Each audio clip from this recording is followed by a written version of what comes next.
Water.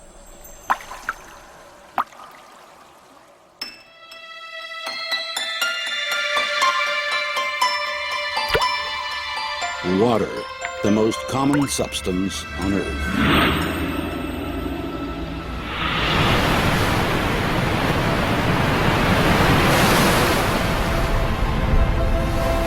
It is with us every moment of our lives. But do we know the secrets of this amazing element? Where did it come from? Who bestowed water on our planet, and why? The only such planet in the universe. Perhaps only water itself knows the answers to these questions. There is just as much water on Earth today as there was when everything began, when the world was born and acquired the shape and sensations we know so well.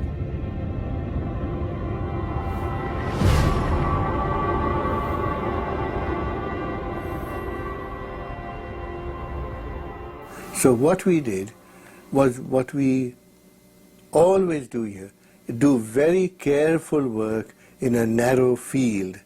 So we said, let us focus on water, but we will look at it from many angles. In the Holy Scripture, water is more than simply a physical substance. It's a certain concept, and that concept is connected in a special way with the idea of life.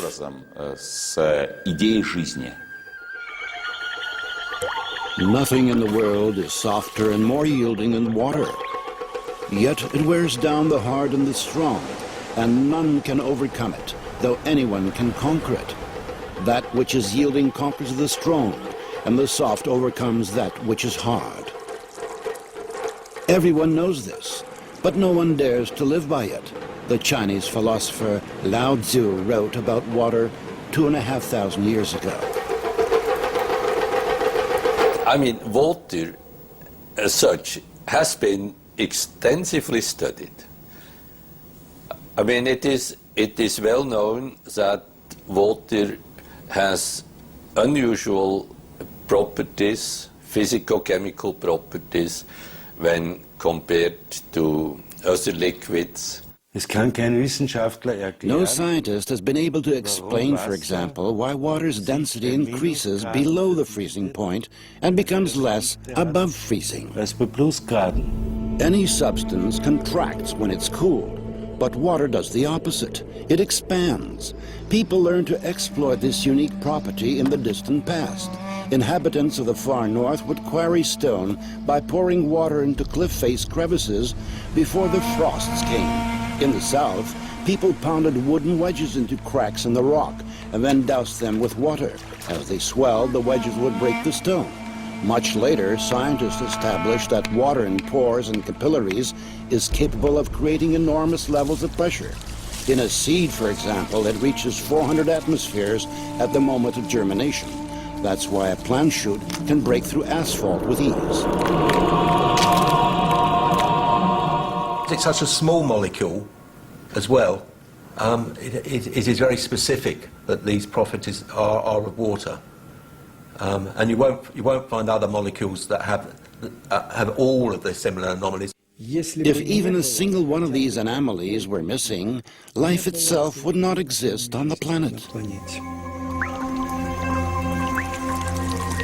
Every one of water's properties is unique, and they do not easily fit into the generally accepted laws of physics. Science has not yet been able to answer the question of why water is the only substance on the planet that can exist in three states: liquid, solid, and gaseous. Why does water have the highest surface tension of all liquids? Why is it the most powerful solvent on Earth? And how, in defiance of the Earth's gravity, is water able to rise through the trunks of gigantic trees against tens of atmospheres of pressure?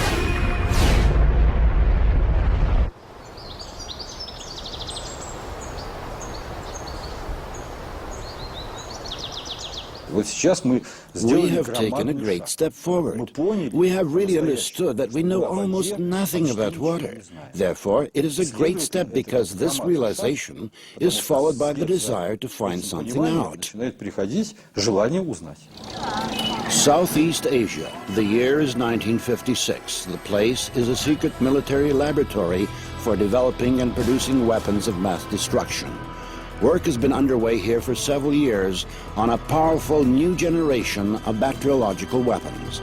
The scientists are discussing what properties this weapon should have at one of their protracted secret meetings. Suddenly, the session breaks off.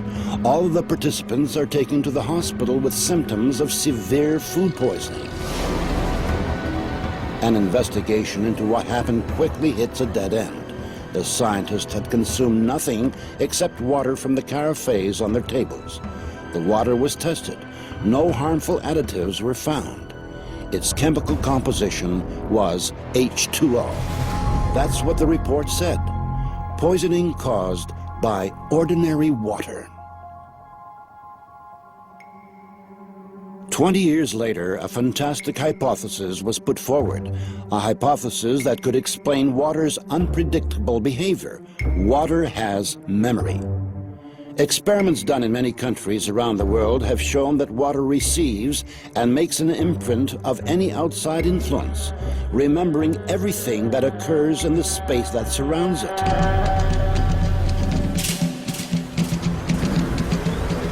Any substance coming into contact with water leaves a trace in the water. Had our ancestors guessed this when they used silver vessels to turn ordinary water into healing water? It is today the best antibiotic that is made, as good in Afghanistan and Iraq. The American army uses this water, 1 atom per 100 million, to kill all the germs in a wound. So the President of the United States uses this water to keep infectious bugs from his hand. So I said, how can this water be? As it records information, water acquires new properties, yet its chemical composition remains unchanged. So their theory was the chemical composition of the water is important. Now the sensational news is that that is nonsense. The structure of water is much more important than the chemical composition. The structure of water means how its molecules are organized. We can see how water molecules join together into groups. These are called clusters. Scientists came up with the idea that these clusters work as memory cells of a certain sort, in which water recalls the whole history of its relationship with the world as if on magnetic tape. People don't think when you turn on the light, the water is changing. When you turn on the electric field from the power lines, the water may change. So that is the direction of research. Water, of course, remains water, but its structure, like a nervous system, reacts to any irritation. Modern instruments have made it possible to record the fact that within each of water's memory cells, there are 440,000 information panels, each of which is responsible for its own type of interaction with the environment.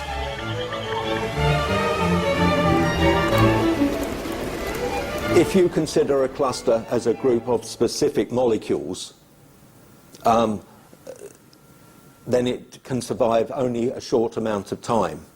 But if you consider it as a structure whereby molecules can leave and other molecules come in, the cluster can last effectively for a very long time. The stability of the cluster structures confirmed the hypothesis that water is capable of recording and storing information. It may be the single most malleable computer, which can, it's like a computer memory. It's the memory of information. We must know how it is arranged. It is like the alphabet.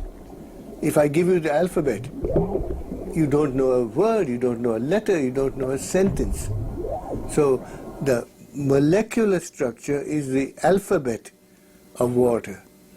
And you must make a sentence out of water, and you can change a sentence.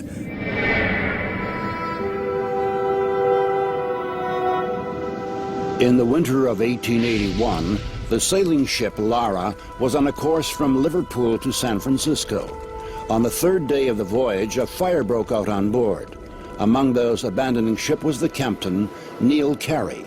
The water supply soon ran out, and the crew experienced the torments of thirst growing by the hour. Later, when they reached shore safely after 3 terrible weeks adrift at sea, the captain, a man with a very level-headed attitude towards events, described what had saved them. "We were dreaming of fresh water," he said. "We began to imagine that the water around the lifeboat was turning from ocean blue to the greenish hue of fresh water. I summoned up my strength and scooped some up. When I tasted it, the water was fresh."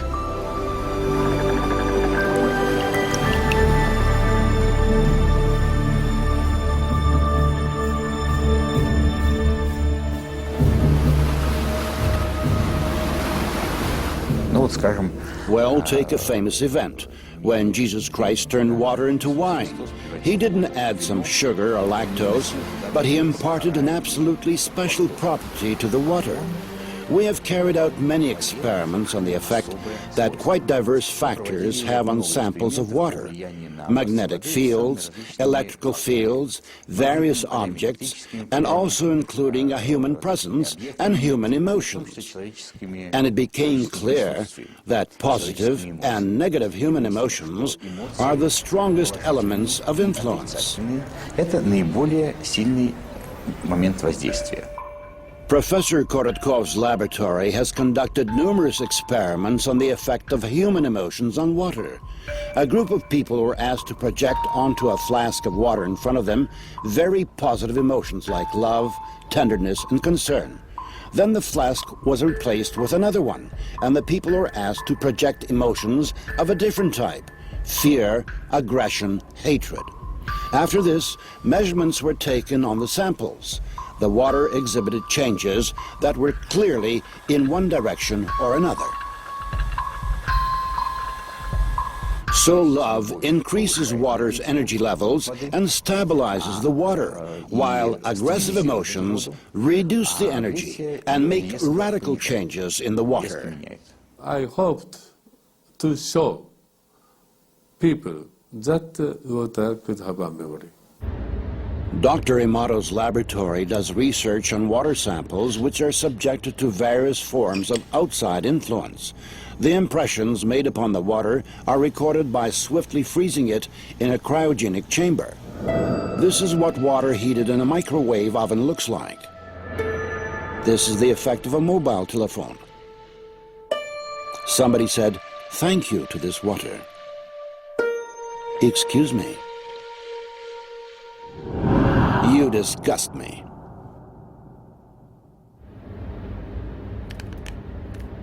With modern technology, it's possible to structurize water artificially. When seeds were grown under laboratory conditions using this kind of water, the soy sprouts had 6 times greater photon radiation than when ordinary water was used. Using structurized water makes vegetables ripen faster and increases the amount of useful microelements and vegetable protein several-fold.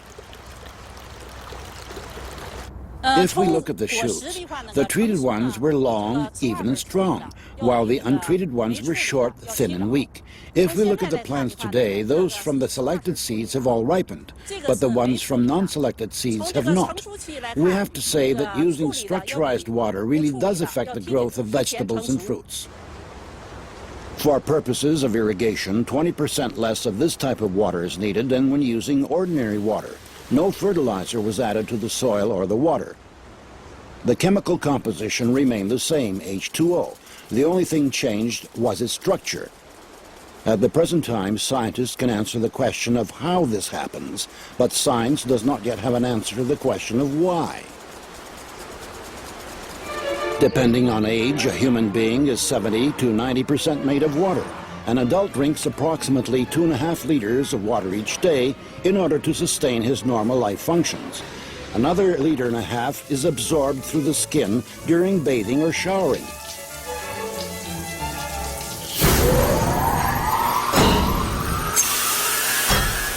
Water makes a long and difficult journey before arriving in our homes. It used to be common knowledge that settlement could only occur where there was a natural source of water.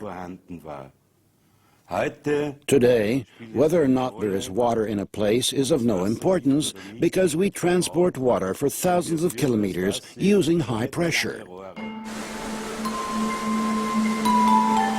In nature, rivers and streams always flow along a smoothly curving course.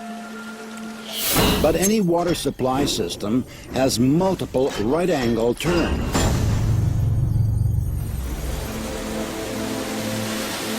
The natural structure of the water breaks down more and more with each such turn.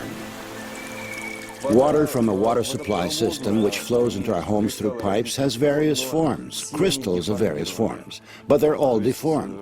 That is, it may look like this, it can look this way, or have these crystals in many other arrangements, but you won't see any symmetry or beauty. Water that flows in a floor panel heating system is devitalized and rotten. It sucks energy out of the people, plants and animals living in that house. It actually steals the energy. It is well known that the water supply in many large cities is a closed-loop system. After undergoing aggressive chemical purification and passing through powerful filters, the water in these systems is returned to our homes, still remembering the chemicals and the violence it was subjected to. Even stronger, however, is the informational pollution that water accumulates as it flows down kilometers-long pipes through thousands and thousands of houses and apartments.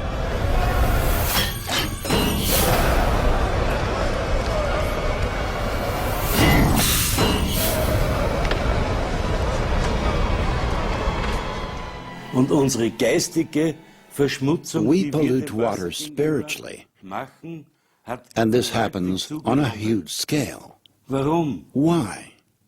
The water adopts all of the hatred, all of the malice, the stress. The water is almost dead by the time it enters our body.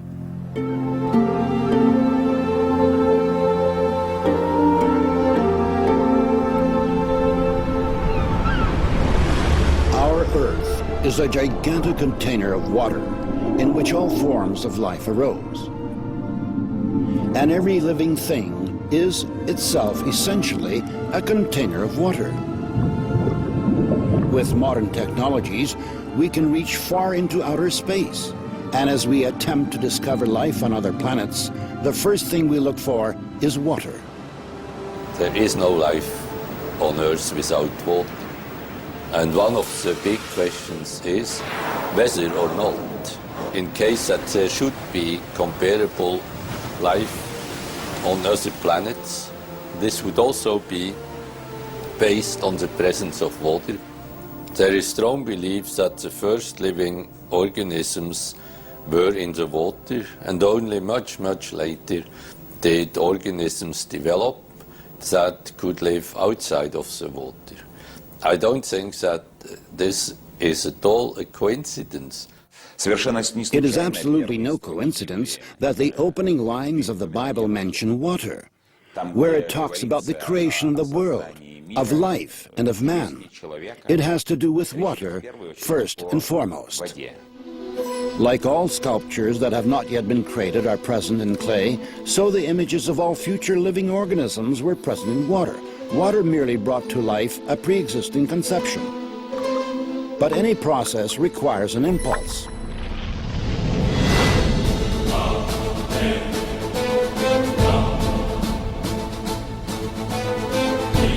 Wise men of ancient times believed that the impulse for life to arise was a primordial divine spark. The spark imprinted in the water the sequence of future development. The entire course of evolution provides evidence of this. Every species of living being, from the simplest bacteria to mammals, strove to achieve its own perfection.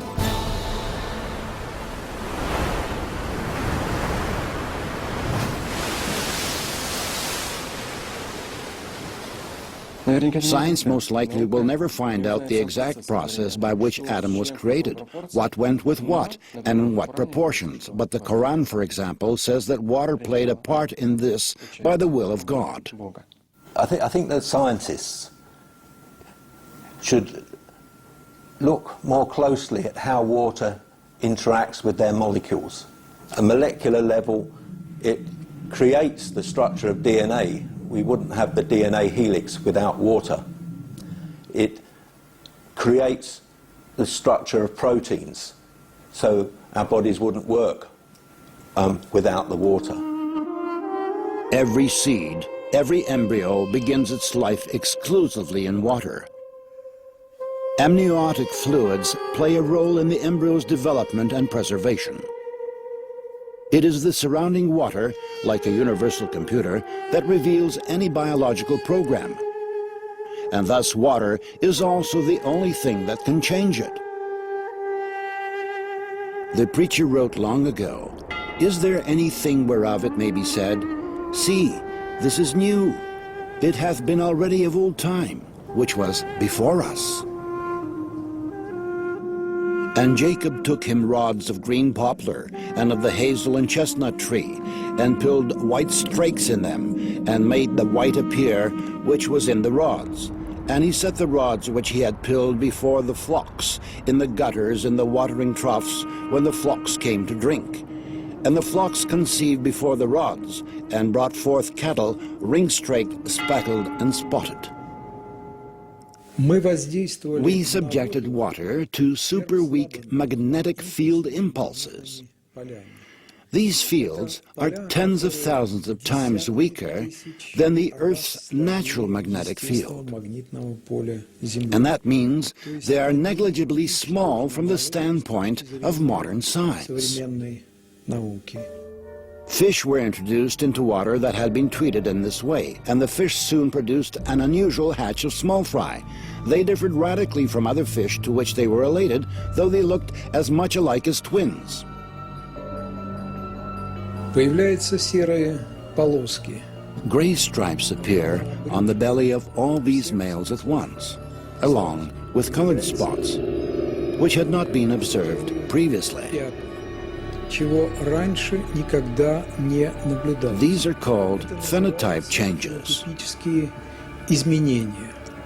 And it is of fundamental importance that these changes appear not just in some of the treated fish, but in all of them at the same time. The experiment resulted in changes not only in the outward appearance of the fish, but also in their behavior. They began to react to outside stimuli in the same way. It was as if the whole school had acquired a collective mind. Настолько серьезная. A whole important area of problems came up, which had not yet been studied whatsoever. Therefore, it was decided that it would suffice to establish even just the fact that behavior could change the form of animals using only water, which fact, in and of itself, is very significant. If water has such a strong effect, that is, we shouldn't make it public without thoroughly studying this.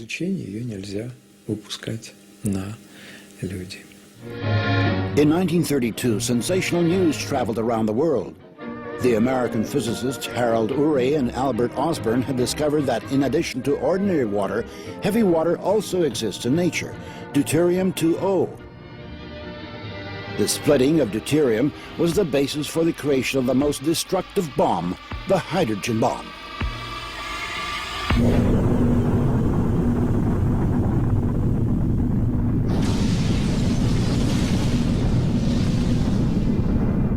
Now everybody knows very well what radioactive radiation can cause. But it turns out that there are other, even more awesome effects. Rather more horrific is the change in the structure of water covering huge areas thousands of kilometers larger than the nuclear weapons testing grounds. It makes no difference where the test was carried out, in the atmosphere, on the ground, or underground. Colossal changes occur in the water, and the water's memory changes. And people drink that water, animals drink it, and suddenly terrible changes take place. When the explosion occurs, waves are formed which die out fairly quickly in the ground, but the water may continue to fluctuate for another 30 days. Swinging like a pendulum, the waves create a new and pathological ordering in the water. It has been noted that the number of suicides rises abruptly after such tests. By a factor of 2, 2.5, and 3. Medical experts had absolutely no explanation for this.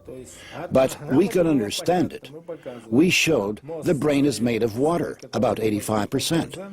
So these changes take place in the brain, and a conflict between the water structures arises. The bioplasm of the brain is disrupted. And the result is that the person is deprived even of such an extremely important incentive as the drive to live. In ancient legends, the hero would always be sent to fetch dead water in a place from which there is no return.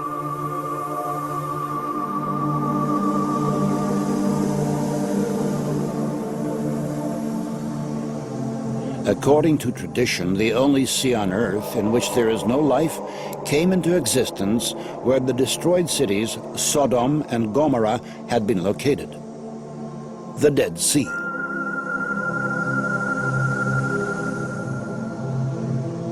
There really is no such thing as dead water. Water gives life. It may be used more correctly or less correctly, but it is always positive. How a person handles water. If he approaches the water with good thoughts or blesses it and says thank you to it, the quality of the water will improve, and the water will have a positive effect on a person and on his body.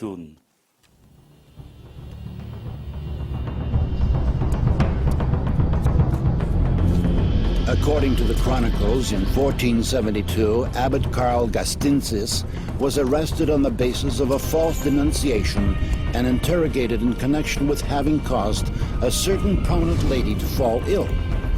While he was being held in a dungeon, the abbot was given only a crust of stale bread every day, along with a dipper of rotten, stinking water.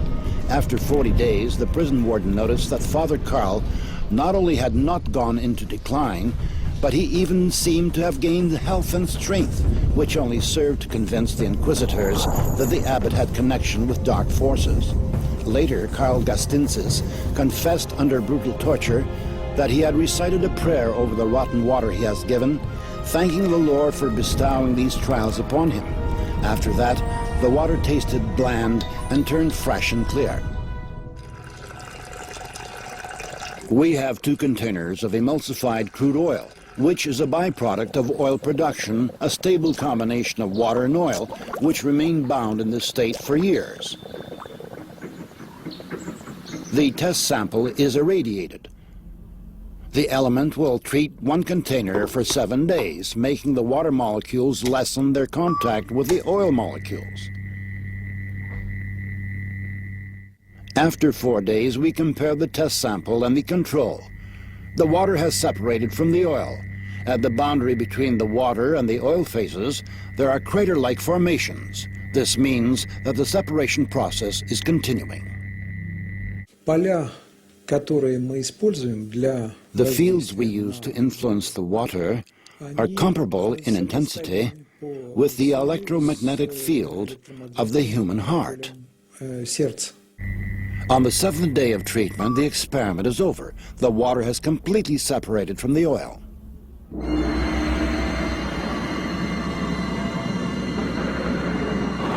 Expert estimates that oilmen have accumulated around 1 billion tons of emulsified crude oil.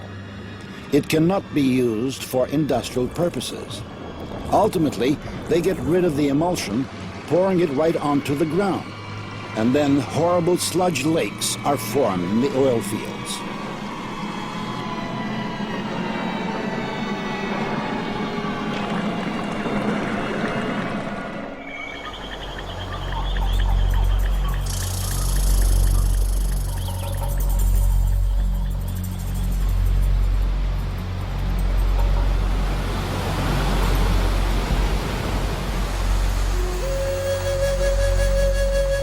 In the language of the Pemon Indian tribe in Venezuela, Roraima is translated as the mother of all waters. A group of Russian biophysicists set out for this destination in January 2005 to collect a unique sample of water, which scientists say has never been in direct contact with human beings. Such water exists in only one place on Earth, in Venezuela.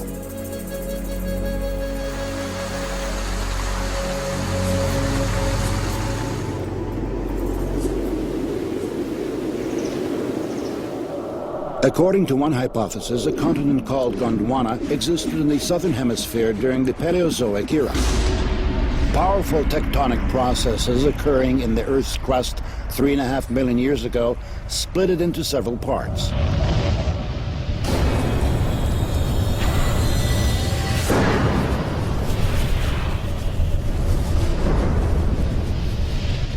In this way, flat elevated plateaus were formed, which the Indians called tepuis, meaning pillars. Roraima is the largest of them. It's a really remote place, very hard to get to. 3 days of travel through the savannah, and then the jungles. Then you climb an 800-meter wall. It takes a certain amount of enthusiasm. Therefore, we can say that the water we have there is in a unique virgin state.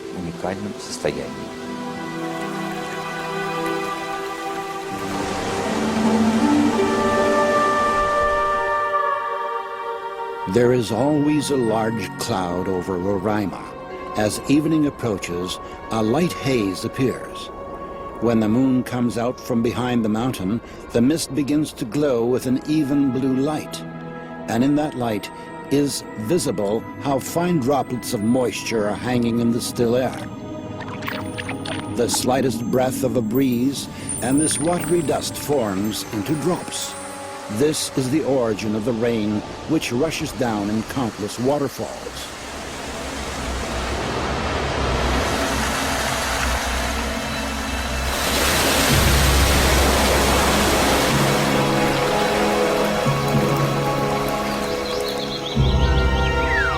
So today is January 30th, 2005. Water collection number 16. Then we shall pack it all up in foil. And in this form, this water will hold its energy for several days, with the air of these places. Then we'll arrive in St. Petersburg, and we'll calmly carry out at our laboratory analysis several thousand kilometers away, and only then will we be able to draw any conclusions. Professor Korotkov's laboratory has developed an instrument that can determine the energetics of water. It works on the basis of the Kirlian effect. Everything that enters a strong electromagnetic field begins to emit light. The greater energy the object possesses, the brighter it shines. The water from Venezuela was compared with ordinary drinking water. We can say that this water is not double, not triple, but 40,000 times more active. So these are really two fundamentally different substances. And water of this type, this water which immediately activates the body, it activates the whole system. That's why there, when we were in those places where the Indians, despite the deprivation in which they live very long lives and are pretty happy. And they absolutely do not want civilization to come to them. Чтобы к ним приходила цивилизация.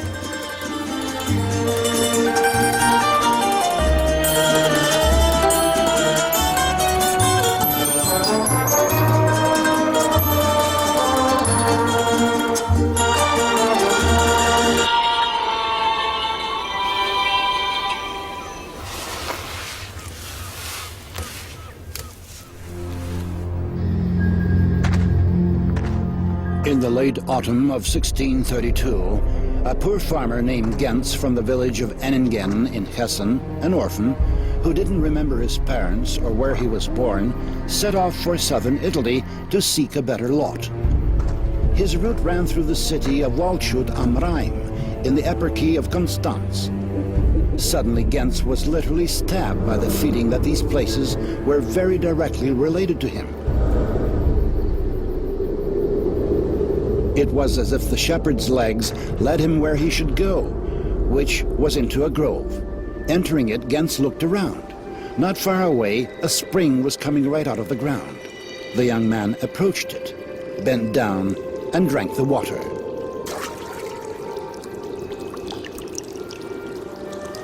Many years later, he told his grandchildren the story of how the water had given back him his memory, so that he recollected these places and his father and mother and the house in which he was born.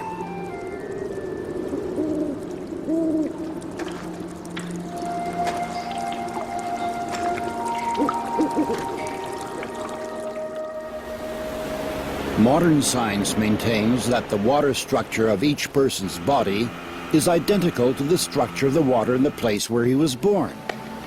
Therefore, our internal connection to our place of birth is preserved throughout our life. And that means that the concept of homeland has not only a lofty poetical meaning, but also a quite specific physical content.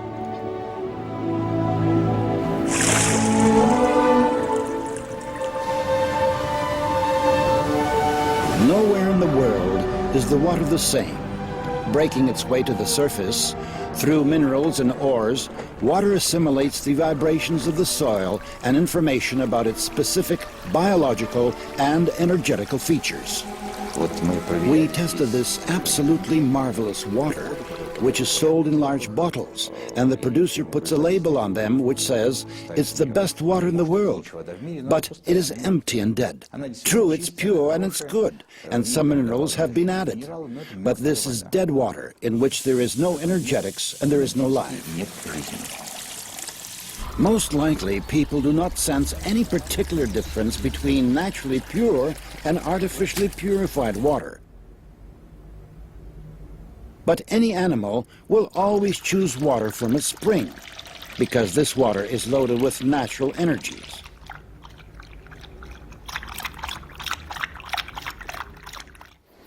Not long ago, yet another unique property of natural water was discovered. It turns out that such water is flammable. The burning of natural water, the water itself burns, and the reason it burns is precisely that it is structurized in a special way. Natural water is. Burning, in rigorous scientific terms, is a process of oxidation in which heat and light are given off. In the case of water, it burns at the temperature of the environment, and the light emitted can be recorded using super-sensitive instruments. In burning, you have oxygen being continuously activated and some organic matter is continuously burning. So the burning of water is a process that's a little bit more extended in time, because if it were a process like that, then it would already have all been burned up. On June 3rd, 1940, a note was tossed into the Soviet embassy in Germany. Its author requested to be contacted immediately. "If this does not happen, my work with Heydrich will go to waste," wrote an agent, Willy Leichmann, codename Breitenbach. He hastened to report on secret testing facilities and work being done on making synthetic gasoline from brown coal using water. Back in 1913, Kaiser Wilhelm had ordered Franz Fischer, a leading chemist, to make sure Germany had liquid fuel supplies. Not having its own oil could put Germany in a weak position in the impending war. By 1941, German scientists had succeeded in obtaining fuel by hydrogenating coal. This fuel, however, was 10 to 12 times more expensive than natural fuel refined from oil, and it was of such poor quality that it badly damaged the military vehicles in which it was used. After the war, these efforts to produce fuel using water were abandoned as futile.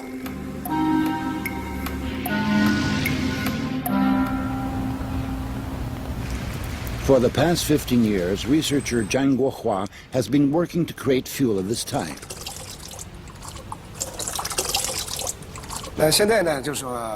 Now we shall demonstrate for everyone the process of preparing emulsified diesel fuel and show its two aspects. One aspect is increased energy, and the other is the reduction of exhaust gases. This is fuel taken from an automobile. Structurized water. If we take the proportions, it is 79% diesel fuel, 20% water, and 1% emulsifying agent. What was added here is water. 这就是咱们刚才加进来的水。 John shows us that what is added to the fuel really is water. 现在要往里 Now 添 we 加 shall add the 1% emulsifying 1% agent. 的乳化 An 剂、 emulsified solution resembling milk forms immediately. 乳化液。 We pour the emulsified fuel into the car and use it for propulsion. Measured over the long term, there was a 5% increase in power, with over 20% fuel economy. Our government views this as very important.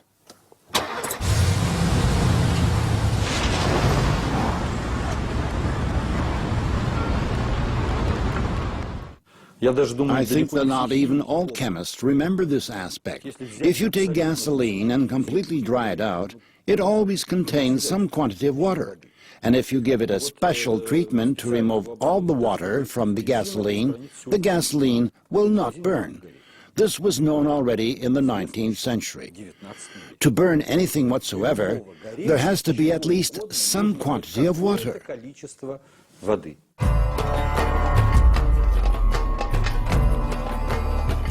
There is a legend among the Persian Sufis. Once upon a time, a wise man said that the day would come when all the water in the world, except for what had been specially collected, would disappear, and then different water would replace it. But anyone who drank the new water would lose his mind. Only one man took the prophecy seriously and began to store up water.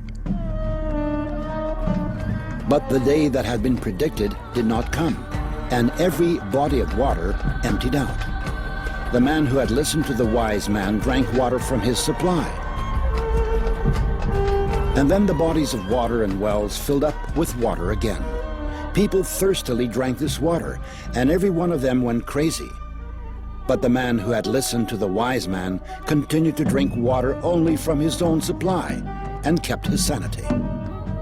And he was the only sane person left among the madmen, and therefore he was called crazy. And then he poured his reserves of real water, the old water, onto the ground. And he drank the new water and lost his mind. And the madman decided that he had become sane.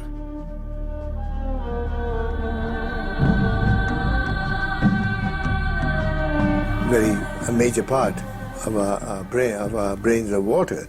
So the water and the easy movement of the water molecules and so on will leave part of that imprint. So yes, to some extent, the water is implicated in the patterning of the information in the brain.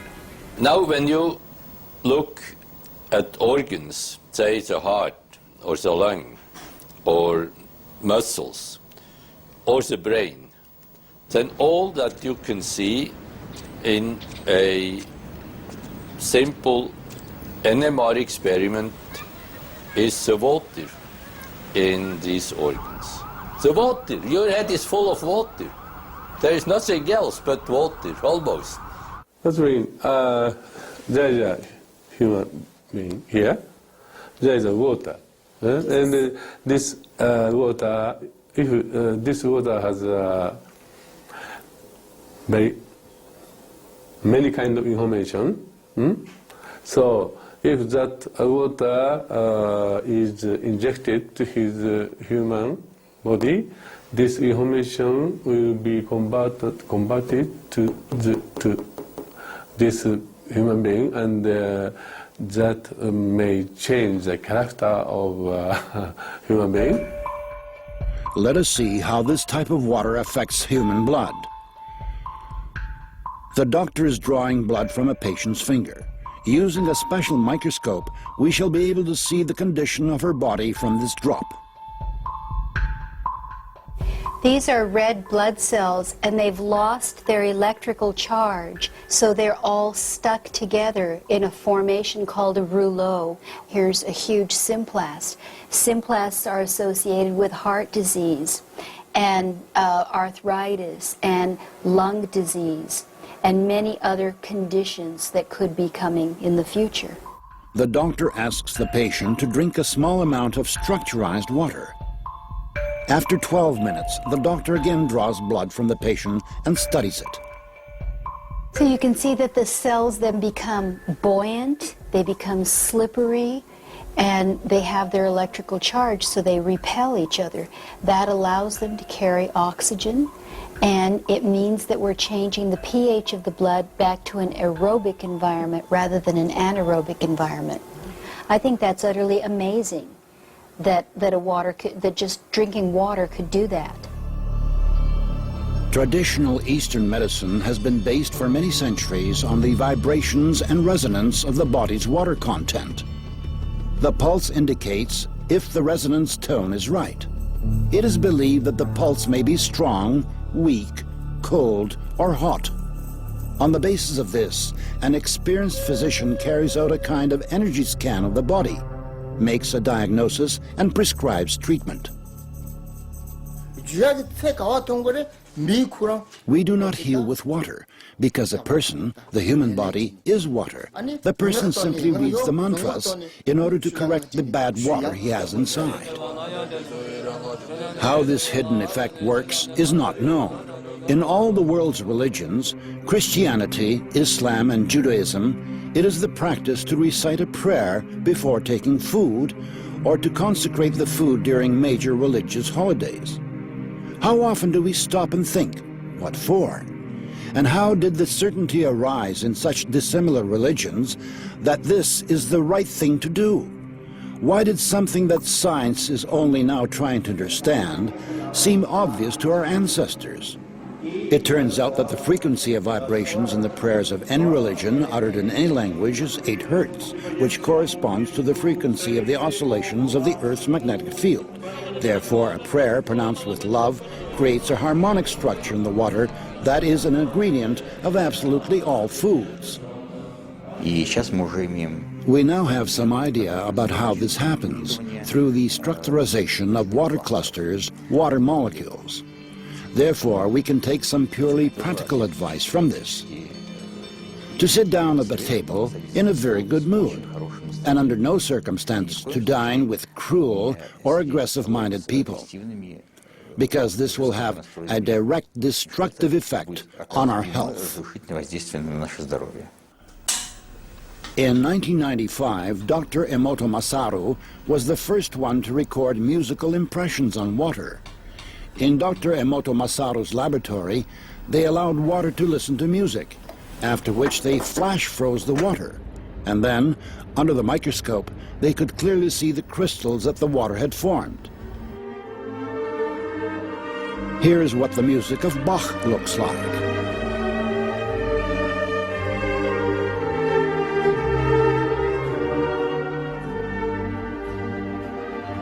Mozart,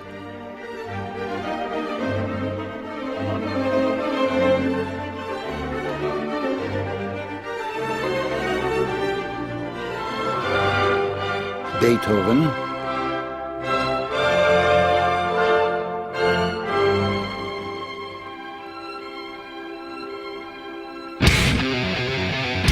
heavy rock,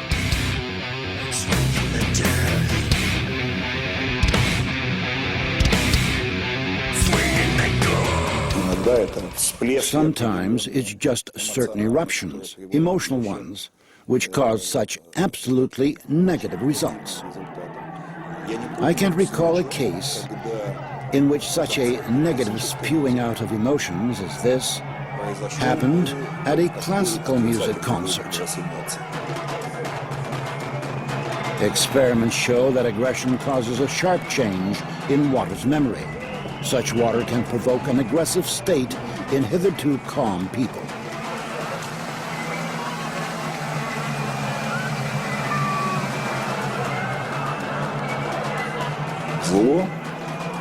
Strange as it may seem, evil interacts more easily and simply. Apparently this has to do with the sensitivities of human beings, who always feel negative things more acutely.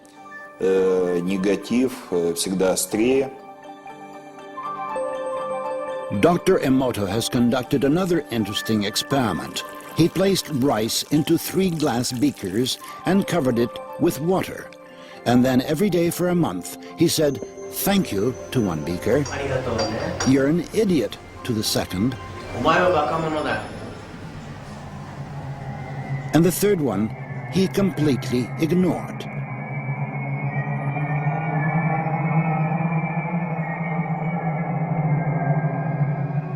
After 1 month, the rice that had been thanked began to ferment, giving off a strong, pleasant aroma. The rice in the second beaker turned black. And the rice that was ignored began to rot. Dr. Emoto thinks that this experiment provides an important lesson, especially with regard to how we treat children. We should take care of them, give them attention, and converse with them. Indifference does the greatest harm. Tell some dreamy story, but almost practice. Practical experience shows that hatred, rage, and even annoyance not only exert a destructive influence on other people, but they also give feedback. Das beginnt geistig in Gedanken. Wenn man negative Intellectually, Gedanken at the level of thoughts, a person who sends negative thoughts is polluting his own water, of which his body is 75–90% composed, and giving it a negative charge. Dieses Wasser negativ belasten. Many laboratories around the world have repeatedly carried out an experiment that produces similar results. Water from a single container was divided into 2 portions. One part was subjected to an outside influence that changed the structure and properties of that water. The water in the second flask acquired the same structure and the same properties after a certain period of time, even if the 2 portions of water were a significant distance removed from each other.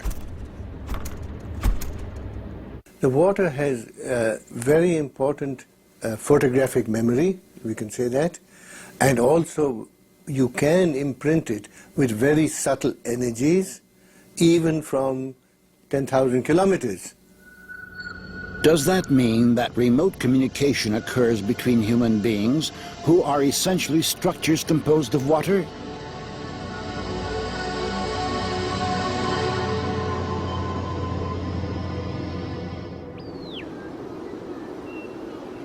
In February 2005, Professor Vyacheslav Zvornikov and a group of his colleagues conducted an experiment to confirm or disconfirm the hypothesis that remote communication between people is possible. 2 people are 15,000 kilometers apart. One is in Moscow,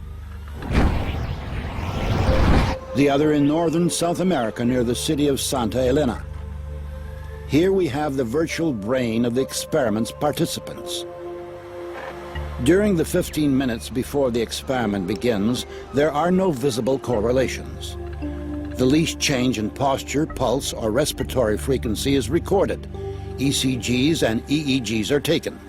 Suddenly, the instruments register distinct changes. The 2 people separated by this enormous distance have somehow tuned themselves to the same wave. The instruments show synchronization of certain areas of their brains, of breathing, and pulses. How can this be explained? We don't yet have any answers to that question. So far, this is a scientific mystery. There is a hypothesis that the body's liquids play a part in this.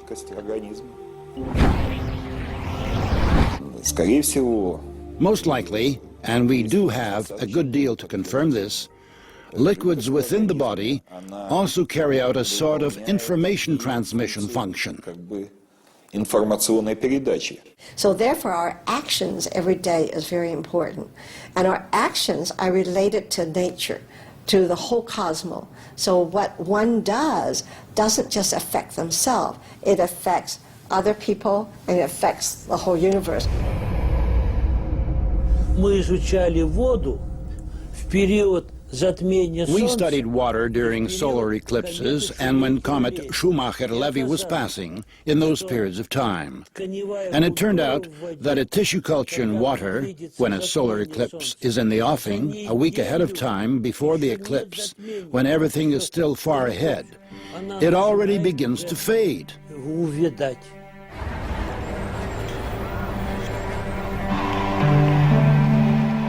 The system of the universe exists as a single perfect organism. All of its parts, including us and our Earth, are inseparably bound together by huge streams of information. And on our planet, water plays the key role in how the information is exchanged. In effect, it is the medium through which all nature is governed.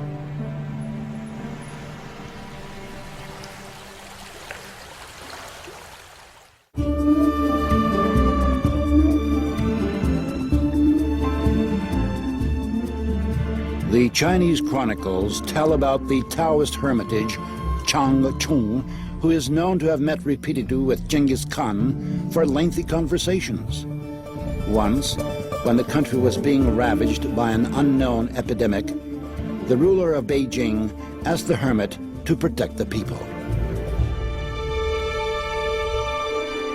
He prayed, and the sickness retreated.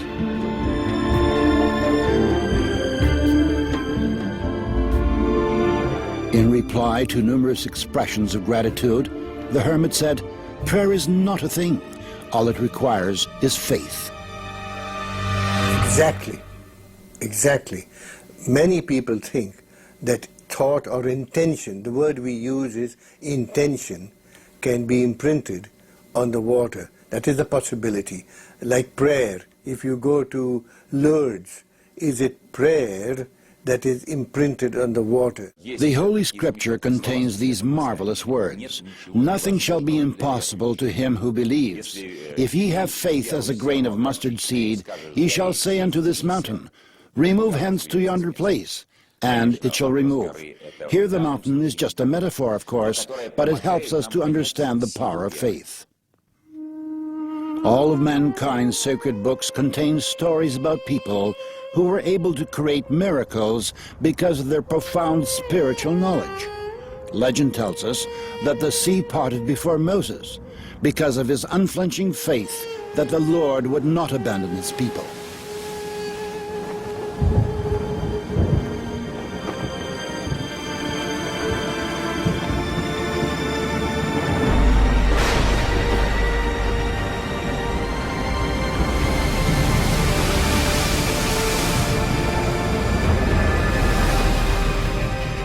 We have totally undisputable evidence that prayer influences sick people to get better, and it has caused absolutely fantastical recoveries, such as the spread of gangrene stopping suddenly in a person who already had it.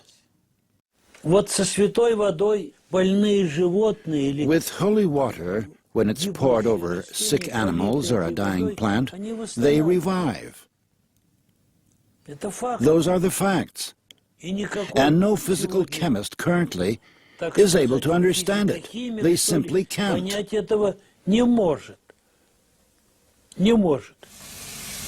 January the 18th. It is the eve of the Orthodox feast of the Epiphany. 2 flasks are filled with ordinary tap water. Early in the morning, one of them is set inside the church, near the vessel over which the sacrament of sanctification is to be performed. Every year on January 19th, the faithful and even non-believers hurry into churches to pick up some of the baptismal water. It is believed to possess extraordinary properties. In order to confirm or refute this, the 2 flasks were taken to the laboratory for study immediately after the service. Here the water was frozen in a cryogenic chamber and photographed under the microscope.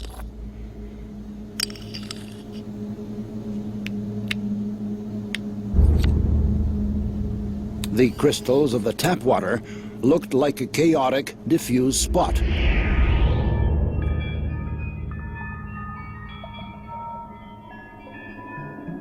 While the water that had been in the church had the rectilinear, symmetrical form of a 6-pointed star.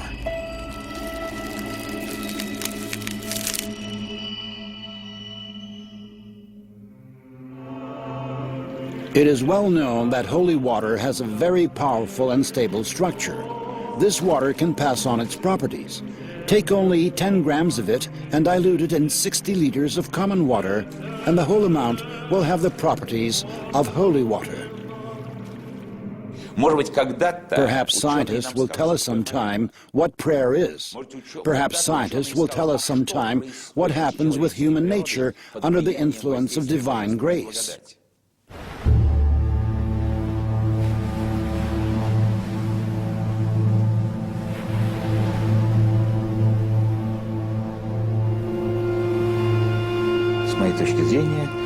In my view, what Jesus did represented an informational influence in the water. He acted with his spirituality. He acted through higher spiritual powers.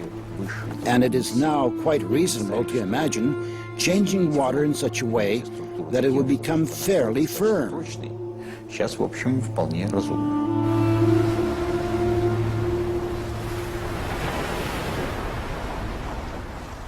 It could be radiation, but could it be only subtle energy? And we are very interested in how subtle energy can be detected by a material.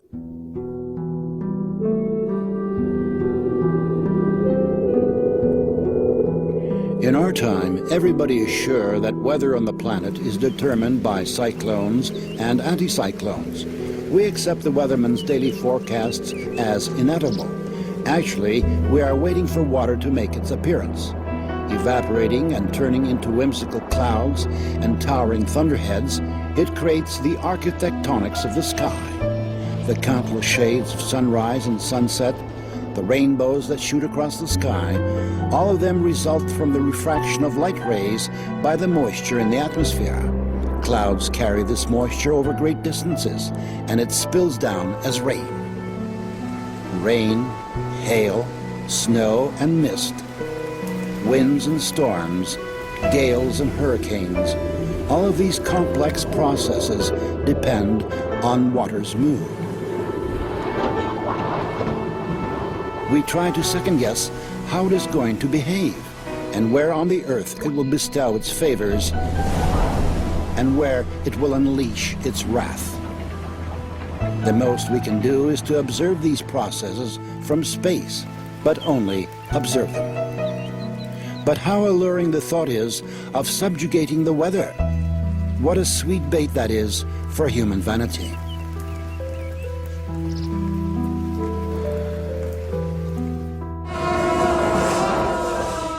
Many peoples have preserved the practice of influencing weather and atmospheric phenomena. These rituals are carefully passed down, unchanged from generation to generation. If my tributes have been convincing enough, if I have chosen the right time and the right place, and have recited the mantras correctly, and from a pure heart, then the Lord of the water gives us water.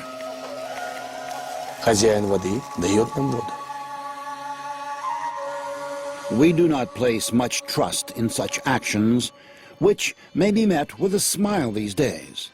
Could it be that just one man, not some huge modern laboratory with the latest technologies, but just a person, could influence a natural process solely by the force of his desire? And there was outdoor wedding outside a museum in Ontario. And, well, we didn't bring umbrellas, but some people did. And the sky was all overcast, and the rain started to come. That was half an hour before the wedding. And it started to rain, all the umbrellas went up. And so I and two other students said, okay, let's meditate for better weather. Within a minute, an opening in the clouds came, and the sun just shone right down in this area. Only, not all over, just shone right down this area. By the summer of 1991, Israel had no rain for 2 years. The water in the country's only freshwater lake, Lake Kinneret, had fallen 15 centimeters below the critical level. Then 10,000 Israelis gathered at the Wailing Wall to pray for rain. On the third day, rain came down on the country in torrents. Many people explained this fact as simple coincidence. Belief in coincidence is neither scientific nor religious. From a scientific point of view, there is scientific determinism, while from a religious standpoint, there are things that are done, which have an influence on the outcome. Coincidence is a way in which people try to escape bearing any responsibility. Just as the cry of a bird in the mountains can cause a powerful avalanche, or the motion of a butterfly's wing can change the weather over an entire continent, likewise, people can launch global processes solely by the power of their thought. And that is no exaggeration. Not a single scientist who is familiar with systems theory doubts that. It is entirely a question of waiting for a moment when the system is in a state of instability. In a phase of instability, the motion of thought alone is sufficient for the system to start to change. I do not always see it when my own mistake or sin comes back to me in another guise, although, essentially, it is a single unit. Whatever it is that I did wrong returns to me, not as punishment, but as a result. With all the abundancy of water on the planet, less than 1% of it is available fresh water. This supply has been practically unchanged in the course of human history, while the population has been constantly growing. The world has never seen that many people as there is on the planet today, 6.5 billion. But even now, there would have been enough fresh water for everybody if it were not for the severe attack of the human civilization.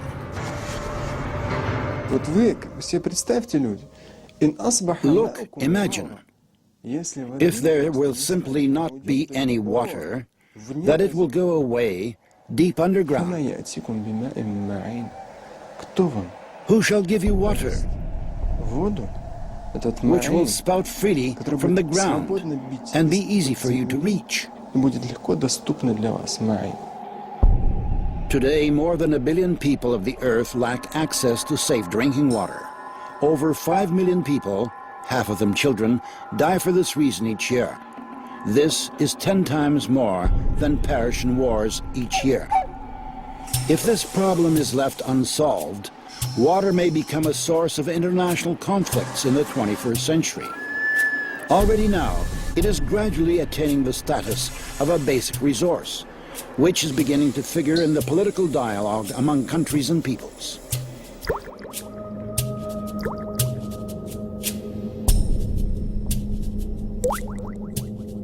See, we talk a lot about an upcoming oil crisis because we will run out of oil. But I think it is even more important that we worry about the water, that we don't run into a water crisis. According to UN data, around 10 million tons of oil annually pours into the world ocean. Along the U.S. Atlantic coast are buried 90,000 containers of radioactive waste with 100 kilocuries of activity, while the European part has 500 kilocuries. Countries with sea access dump industrial, construction, and radioactive waste into the ocean. As it is dumped and descends through a column of water, some of the polluting substances dissolve and change not only the quality of the water, but also its memory. The ocean is also still capable of erasing these memories because of its salinity, but nonetheless, the dilution effect is there. It also needs to be discussed and studied, because at very great levels of dilution, sometimes the memory begins to have even a stronger influence than at slight, so to speak, levels of dilution with high concentrations. We have to pay attention to this. This is a very difficult period of our planetary existence. Today, we've already plowed up all the lands possible, and we've lost 33% of our green covering and half the plankton in the ocean. планктона в океане. So the problem might seem to be far off. Проблема, казалось But бы, there is далекая. water everywhere. Везде вода.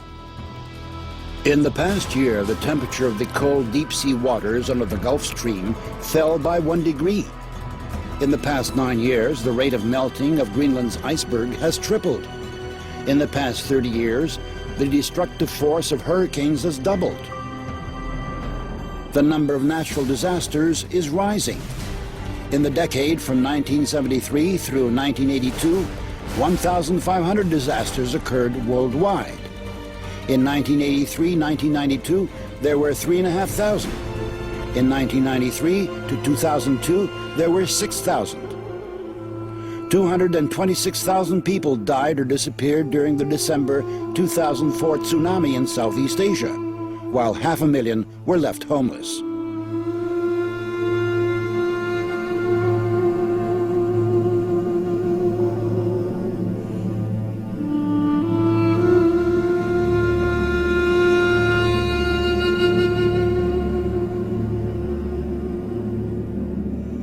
The October 2005 flood in Europe left 200,000 people homeless. Around 1,300 people died during Hurricane Katrina in August 2005. 1 million people were left homeless.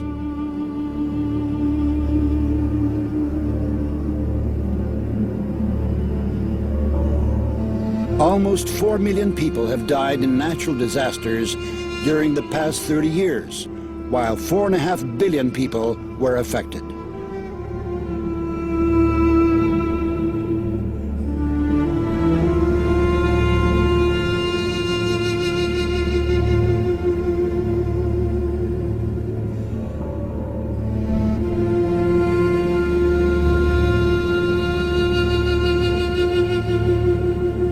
Если спросить сегодня простого If you человека, ask the ordinary man in the street today whether or not man and human activity are to blame for the increased number of hurricanes on the planet and their increased destructive force, I think that every other person will say yes. This is a consequence of human activity. I think that what's happening in our world today, all the tsunamis and the freak weathers everywhere, and the terrorism and the fear that is gripping us, all of the things that are happening is a result of unhealthy individual health. And it affects the other way too. Okay, and also I think it's a resultant of water being polluted. The phenomenon of structural memory enables water to take an impression of everything that happens around it and to connect all living systems together. And each one of us is a link in an endless chain of information transmission. But in addition, each of us is also a source of information. Every one of our actions, a thought, an emotion, an uttered word, separates from us and becomes part of the overall energo-informational environment. Informational dirt is poisoning the water, accumulating layer by layer in its memory. If that process were to continue endlessly, the water could lose its mind. But it is endowed with a self-cleansing capacity. This occurs at the moment of phase transition, when it vaporizes and then condenses and falls as rain, or when it freezes and then melts. Shaking off the informational grime, water preserves its basic structure, that is, the program for life. Einstein beispielsweise hat so wunderbar Einstein, for example, once said, I would like to know what he is thinking, meaning Ich God. möchte seine Gedanken kennen, damit meint Everything else is just details. alles Übrige sind. But I would like to know how he created this Ich world. möchte wissen, wie diese Welt erschaffen hat.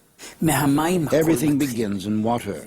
In a certain sense, we can say that everything originates in water, and in water, everything comes to an end. For all peoples, a person must be clean in order to stand before God. In all the world's religions, water is a kind of intermediary that unites man with the Creator. The Jews perform ablutions in mikvahs. For Muslims, ablution is prerequisite for prayer. If we trace the references to water in the Holy Scripture, they are often associated with the idea of purification. This is most vivid, of course, in the narrative of the baptism of the Israelites in the River Jordan in the time of the prophet John. John the Baptist, the forerunner. John baptized with the baptism of repentance, and the image and the symbol of people's repentance was immersion in the river. In the Christian church, there is the sacrament of baptism. First of all, why is it a sacrament? Because it remains ultimately hidden from us. What happens with a person at the moment of baptism? It is known that the divine energy, which in the language of the church we call grace, descends upon the person. There have been many wars on religious grounds in human history, but in our experiment, water reacted to individual words that had a religious content by forming beautiful crystals. This means that the conception of our nature coincides with each religion. The Christian prayer, the Buddhistic prayer, the Muslim prayer. Dr. Emoto presumes that serious crimes are committed most of all in areas where people curse the most often. Idiot. I hate you. Laboratory containers of water were inscribed with hieroglyphs denoting words and the names of well-known people. Love, hope, soul, Mother Teresa, Hitler. Emoto Masaru's numerous experiments aimed at finding the word that cleanses water most powerfully have shown that it is not just one word, but a combination of two: love and gratitude.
The universe was created by the Absolute, by the source that produced all the existing and all its material manifestations. Each of us has an element from the water of primeval ocean. Our every word is like a water drop, a medium of thought, a source of information. And we all are to repay the Absolute with love and gratitude.